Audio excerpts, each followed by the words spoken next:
बिस्मिल्लाहिर्रहमानिर्रहीम।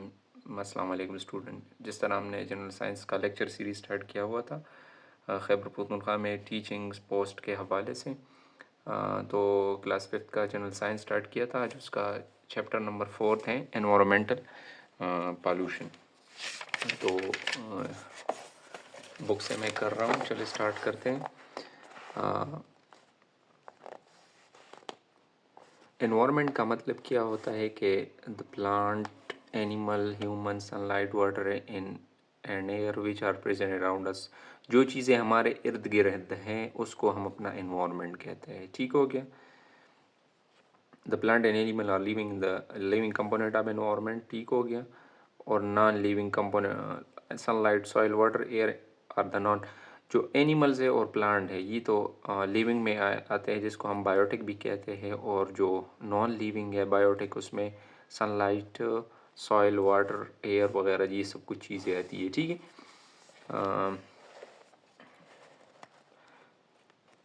इसके बाद इन्वायरमेंटल पॉल्यूशन की डिफिनीशन आपने याद रखनी है। Any change in the environment which is harmful for living thing is called environmental pollution. ठीक है।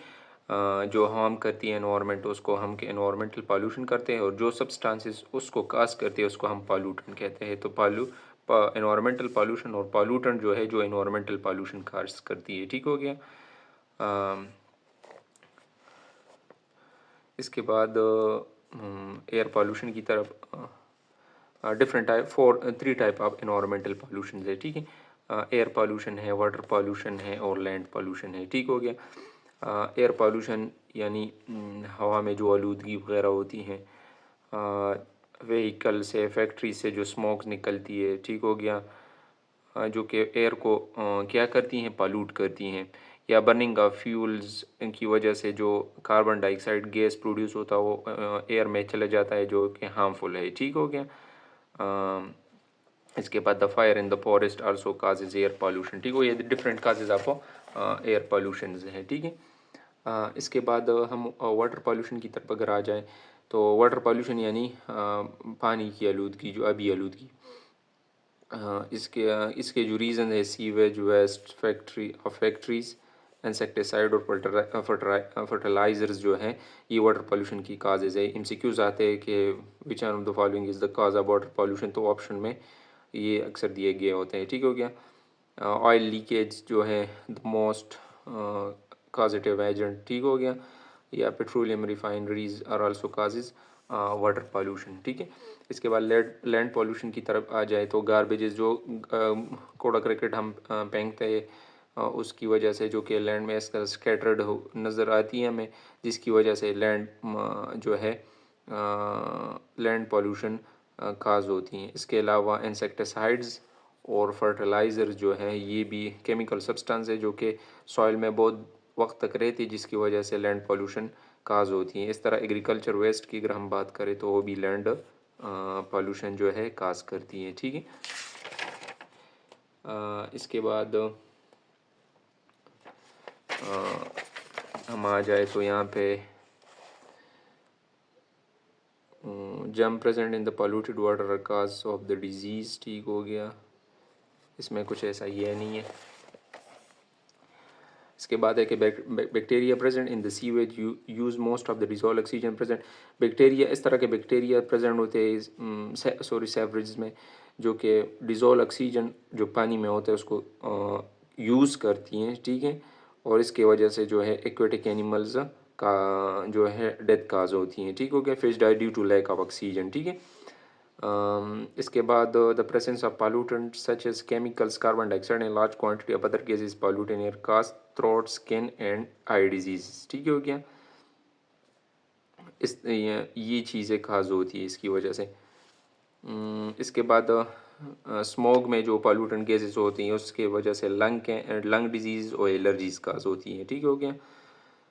इसके बाद है कि the poison substance emitting from the chimney of factories and smoke dissolving in rain water produce acid rain. ठीक हो गया।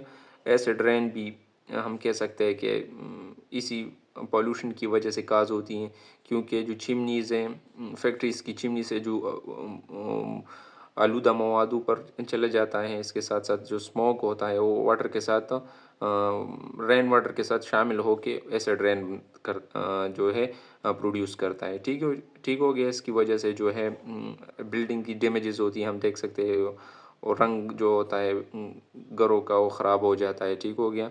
इसके अलावा ये ट्रीज़ और एक्वेटिक लाइफ को भी बहुत ही नुकसान पहुंचाता है। ठीक है। इसके बाद हम आ जाते हैं ग्रीन हाउस इफ़ेक्ट की वजह से। तो ग्रीन हाउस इफ़ेक्ट इस तरह, पहले तो ग्रीन हाउस का हमें पता होना चाहिए कि इस तरह का ट्रांसपेरेंट हम बना देते हैं। ठीक है, इस तरह का, और इसके अंदर हम पौधे रखते हैं। जो ही सनलाइट इसके अंदर आ जाती है ना, तो जब वो आ जाती है तो इससे फिर ये एमिट नहीं होती। ठीक हो गया। इसको हम ग्रीन हाउस कहते हैं। तो ये इफ़ेक्ट जो है नेचुरली भी हो इस तरह का होता है कि डिफरेंट ग्रीन हाउसेस गैसेस हैं जो कि उन्होंने ऐसा लेयर बनाया होता है। जो ही सनलाइट उसके अंदर आ जाती है तो फिर वो इमिट नहीं होती। तो यहाँ का इन्वायरमेंट जो है वो गर्म से गर्म होता जा रहा है, जो कि ख़तरनाक है। ठीक हो गया।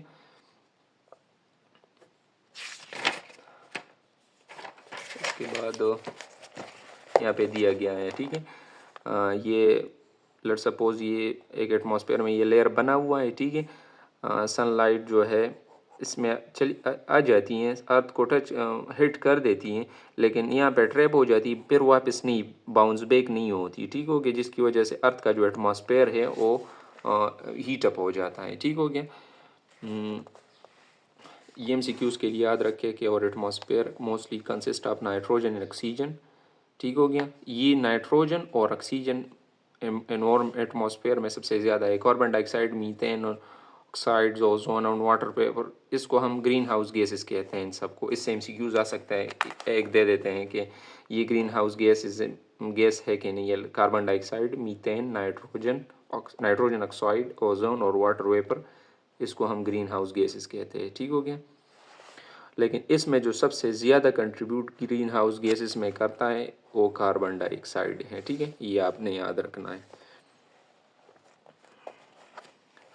इसके बाद इस तरह इसमें कुछ है ही नहीं। अब हम जाते हैं preventive measure to reduce pollution.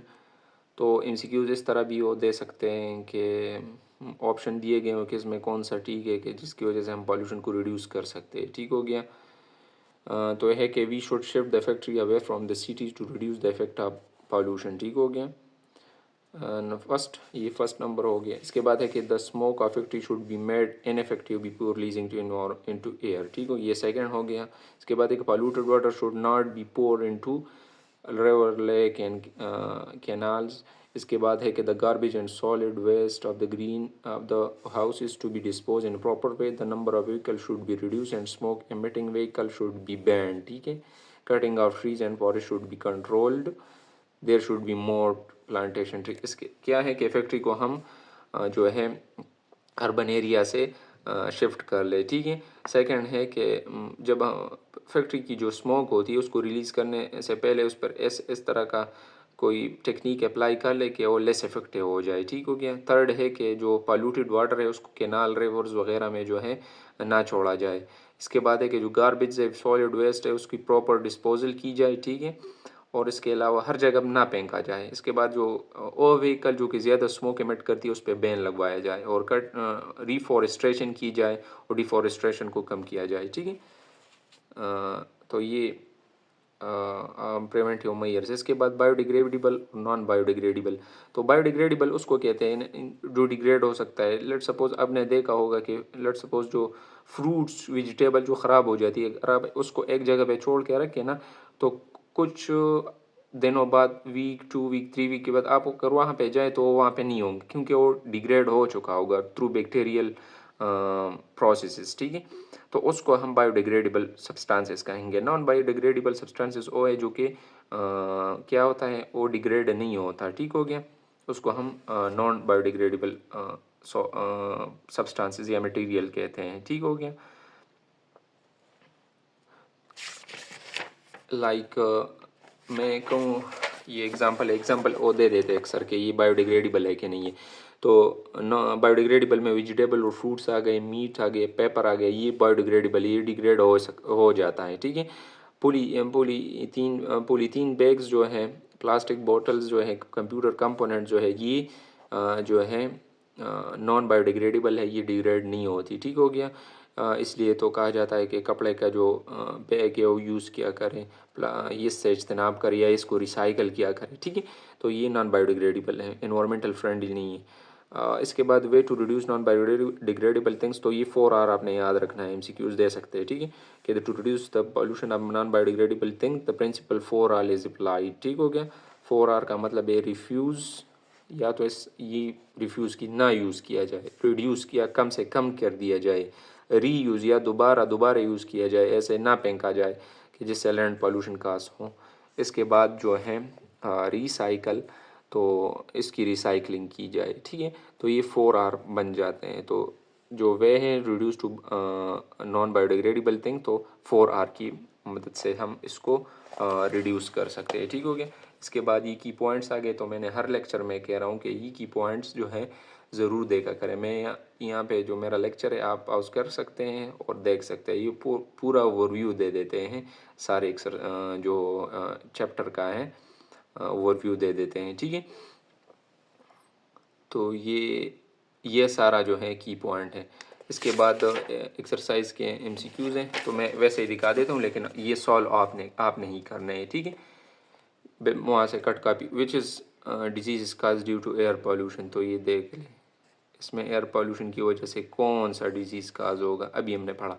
इसके बाद the germ present in it cause typhoid, तो इसमें कौन सा था। ठीक है, इसके बाद which of the following is biodegradable, non biodegradable, मैंने जिस तरह कहा कि इस MCQs आते हैं। ठीक हो गया। Which of the following is not a green house gas, तो देख ले इसमें कौन सा ग्रीन हाउस गैस नहीं है। इसके बाद which one of the following act cause most of the air pollution, इसमें कौन सा है। ये 5 MCQs है, सॉल्व कर ले और कमेंट सेक्शन में मुझे बता दे कि आउट ऑफ 5 आपके कितने मार्क्स आए। तो इसका मतलब होगा कि चैप्टर नंबर 4 आपका मुकम्मल तौर पर क्लियर है। तो इंशाल्लाह चैप्टर नंबर 5 में दोबारा मिलेंगे, तब तक के लिए अल्लाह हाफिज़।